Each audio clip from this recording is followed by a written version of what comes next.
Welcome back to Movies TV Man and Friday's edition of the DCU Daily. It must be a very strange feeling to be James Gunn right now. All his directorial career, he's been able to take notes from studios, screw them up, and throw them in the bin. But not this time. Wrong again, Zod. I bet James Gunn had this really naive feeling when he was made co-CEO of DC Studios. Oh my God, I'm running DC! I can make any movie, any streaming show I make. I'm in charge! I am invincible! But the deeper he got in the pre-production of Superman, he started to realize how nervous Zaslav and Warner Brothers Discovery were about this movie, because this movie would either make them or break them in their insufficient, deficient creative minds. So they were putting pressure on James Gunn. I have a little bit of a theory. We should call this a theory video, right? I don't know this for sure, right? Wink, wink. But it is my theory and my belief that HBO, home box office as we all know them, have taken over the running of DC Studios and all their projects. But there's a deeper thing going on between HBO, home box office, and Warner Brothers Discovery.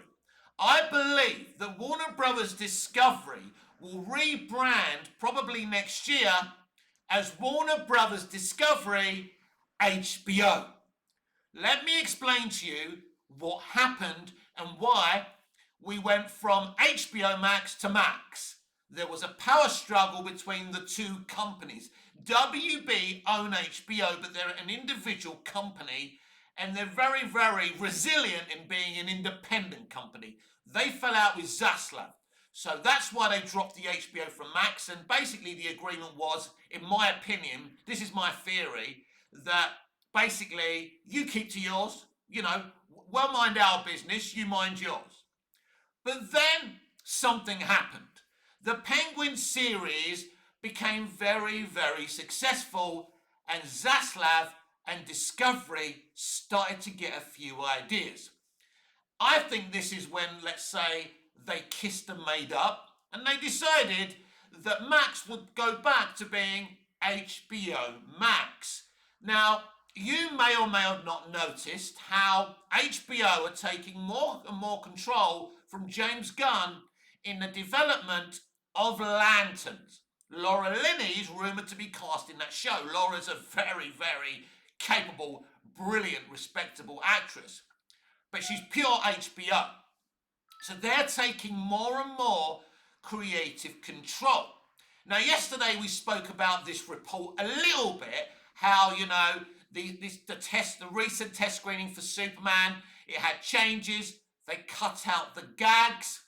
Who doesn't like gags? Who likes serious, humdrum, dark, realism in their dramas? Oh, it's HBO. Well, surprise, surprise, there's already been reports of Gunn and HBO having a tug of war and not getting along. I wonder why suddenly things like Booster Gold and Waller and The Authority, not necessarily cancelled, but put on the back burner. I wonder who could have had anything to do with that. I think probably it was HBO. So I believe that HBO are not only taking over the running of DC Studios, but they're merging. They're going to become more and more powerful within the Warner Brothers Discovery company. And this is what I'm seeing here. But there's another piece of the jigsaw which is very interesting. Now, I don't know the guy's name, but recently it was not necessarily announced, but we found out that there's an additional composer for James Gunn's Superman. And it's an HBO stalwart. What does the word stalwart mean? It means the person is very connected to HBO and has composed one or two or maybe even three dramas for them before. So it's very suspicious, isn't it, that James Gunn chose his friend, one of his closest creative collaborators, John Murphy, who's a great, capable composer, not one I would choose to compose a Superman movie. So I believe that this new composer isn't working with John Murphy. That's how they're going to frame it. When the credits come up, it will be score. Original motion picture score by John Murphy and the HBO. Let's just call him the HBO guy, right? But really, what's happening is this composer is probably redoing the score, but Murphy is kind of redoing of the John Williams score. Will probably still stay in the movie. But I believe the score, by the way, that Murphy composed way before Gunn even completed the script, because Gunn likes the score being played as they shoot the movie. So, and they removed an editor. And we heard rumours that this film hasn't got a 3-act structure. And it's hard to explain, and I've tried to explain it to you all before, that it's got this kind of Pulp Fiction. There's stories within stories in this movie, apparently. So that's very different. And they didn't like that structure at WBD. WBD have made a lot of changes to this movie. But unlike the rumours in that recent article, I don't believe this is a recent thing, because a lot of these reports are coming out because of the latest test screening being shorter. They've shaved 20 fucking minutes off this film. I believe they've shaved 20 minutes of gags off of this film. But this happened, my friends, a long time ago. Let me explain. Do you all remember the teaser trailer? That was a while back now, around 6 months ago, right? More. No, around 5-6 months ago. So I think we were all surprised in the somber nature of the Superman teaser trailer. I believe the studio and HBO saw a cut of the movie before we even saw the teaser, and they said, Gunn, James, no, mate, no, mate. We're not having these gags. We're not having this. This is. We're going to be destroyed, especially by those damn Snyder fans. Their propaganda is immense. And like it or not, they're out there putting out this negativity about this movie. And a lot of the points the Snyder fans make, not all of them, but a lot of them are actually factual. They're coated in facts. They may be annoying, they may get on your nerves, but they say a lot of factual stuff. So I believe the studio and HBO said no. You're going to, because remember those rumours where we heard Zaslav wasn't happy with the state of the original cut for the teaser trailer, not for the movie. This was for the teaser trailer. So I think that they said to Gunn, go back. We want a somber teaser trailer. We want something fucking serious. We want something Man of Steel-like. That's what people want today. You hired James Gunn to give you a lighter, cringier, funny film popping with colour, and then you're not happy with the results. Because once HBO got involved, and we know the kind of stories that they produce and they make, they didn't like what they were seeing. So all of a sudden, the teaser was very gritty. There was a lot more realism. And then we went to the official trailer, which was even more serious. There's one or two gags in it of, what's her name? Miss Tessmarker, like taking a selfie while there's a disaster going outside. I think it's when Superman's fighting the Kaiju, right?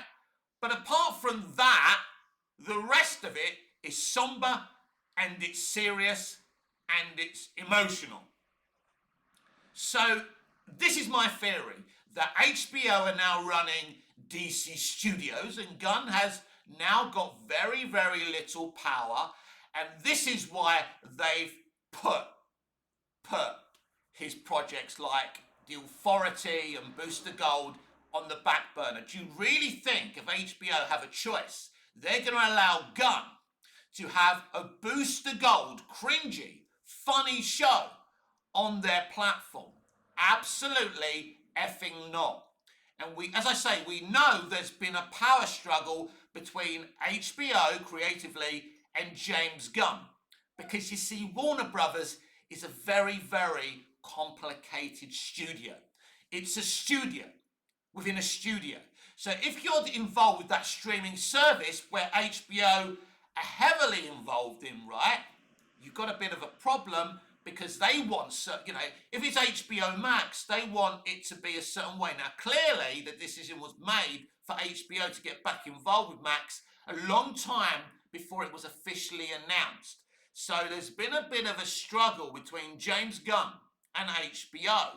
And knowing the business as I do, knowing Warner Brothers and knowing HBO as I do, this doesn't surprise me. This shouldn't surprise anyone.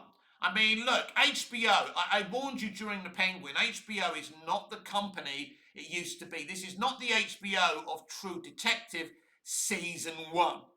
This is the HBO of True Detective Night Country, of, what they're doing with The Last of Us, which is losing ratings. The latest finale for the second series didn't even equal the ratings of the season premiere. It's a very, let's say, Californian-run company, predominantly run by feminist women like Lauren LaFranc. Look what she did with The Penguin. She killed off a young man of colour, a character with great potential, and she allowed a female to live that can come back and halt the Penguin. The Penguin allowed her to live. It's crazy. Christy Milotti's character should have been killed.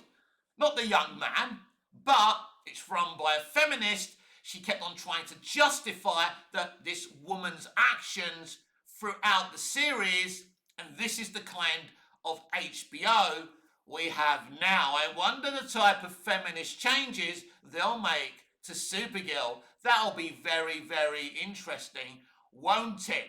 But that is my theory. So James Gunn is no longer in control of this Superman movie, of the DCU, but of course, he's still got to look like the frontman. The truth is, this Superman movie is no longer James Gunn's Superman movie. But the harsh truth is that James Gunn never really had a vision for this Superman movie. He was pressured to take on this Superman movie. If you want to make the Suicide Squad, you have to write a Superman movie script. And they pressured him to direct the movie. They made him co-CEO. He actually believed their blag that he was going to be creatively in control. But once HBO got more and more control over the situation, Gunn's vision, using the words vision loosely, was on fire. It was in the toilet. It was finished. Now, this is my theory. Now, I can't prove it, but here's my slogan. Mick always knows. Remember the evidence. HBO and Max reuniting, right? The fact that HBO are getting more and more control over the creative kind of direction of Lanterns. Now, Damon Lindelof, who is the showrunner of Lanterns, ran the leftovers for them. Do you really think it was Gunn who decided that Damon Lindelof would run Lanterns? No, it was an HBO decision. We all know that. It's common sense. A composer who's worked with them quite a lot has suddenly come in, a second composer, right? So clearly, Zaslav and HBO didn't like the tone of the music that John Murphy was using. Now, I don't like that kind of thing. The guy was composing the film, and I don't think he's composing the film. I don't think they're going to use his music apart from the theme, the John Williams theme that he recomposed. They're going to have to use that because it's been on the trailers and stuff. And it's a really good kind of retexturing of that theme. But yeah, I think this is where we are. And ultimately, the more changes you make for a movie in the 11th hour, the more of a Frankenstein's monster it becomes. Let me give you a comparison and an analogy. someone knits you a pullover, as you Americans call it, a jumper for us British, right? You get the jumper. It's 2 sizes too big, make it smaller. They make it smaller, I don't like the patterns. Change this pattern. When it's finished, one arm is that long, the other arm is too short, one pattern is a square, another pattern is a triangle, there's a black shape there, there's a pink shape, and it looks absolutely fucking ridiculous. And this is what happens to movies and TV shows when there's too many cooks spoiling the broth. This was always a movie made by committee. The reason studios like WB bought DC in the first place is not to make auteur type of movies like Man of Steel, BVS, The Batman, Joker 2019, but they allowed those movies to happen and they're the more successful movies, right? But they always go back, Zaslav was obsessed with this MCU formula. So now they're doing exactly and making the same mistakes that Feige and Disney are making. It looks like Fantastic Four will also be a Frankenstein's monster, and as I pre-warned at the beginning of this year, we could have a situation where every comic book movie, whether it's DCU or MCU, could not make a lot of money. And it will be proof that the comic book movie trend is officially fucking over, but Hollywood don't get the message until it's too late. As I keep on saying, they'll keep on chewing the gum way past when it runs out of flavour. Hollywood, Western English speaking entertainment, is an echo chamber, and when your doors are closed to the outside and you only hear your own voices, you'll never listen to reason. These people are fucking desperate for an outside consultant who loves movies, loves entertainment, will tell it to them straight, but they're not ready or willing to listen. They never have been. And there lies the problem. This industry, this English-speaking Western entertainment industry is fucking dead. And there's no going back as their propaganda and their extremism and their obsession with political discourse continues. That's not the only problem now. They are creatively bankrupt. They have no idea how to make good entertainment. And the best entertainment comes from a hunch. I have a concept. I want to make that concept into a script. I want to make that into a movie. I'm going off of a hunch. That's how you should do it, right? It's all a hunch. It's all a feeling. It's all a gut feeling. And as you make the movie, as you start shooting it, you may have a few actors saying, well, how about that, Mick? How about we change this, thing? And you go, yeah, that's a good idea. And as you go on, you go off other people's hunches, and it's a collaboration.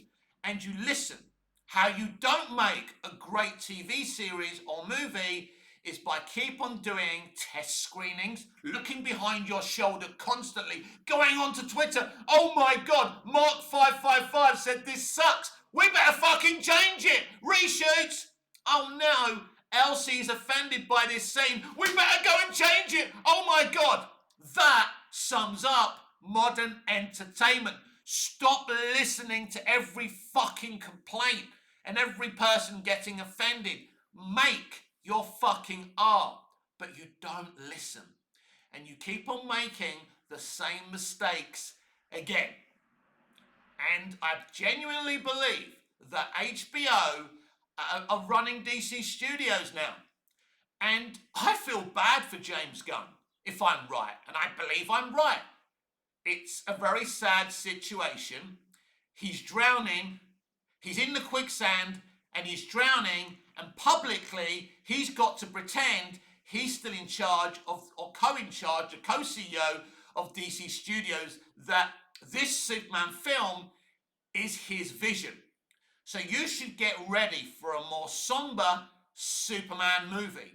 But can you take a movie that was 3/4 supposed to be fun and funny with a little bit, of serious, emotional kind of in a serious way and tone. Tonally, it was supposed to be a little bit serious and very jokey and a lot of humour and inspiring and all that bullshit, right? Can you take a movie like that and suddenly, just coat it in HBO narratives? It's a bit like what they did to Snyder. Oh, make it jokier. Throw a few more jokes in there, right? And it didn't work out.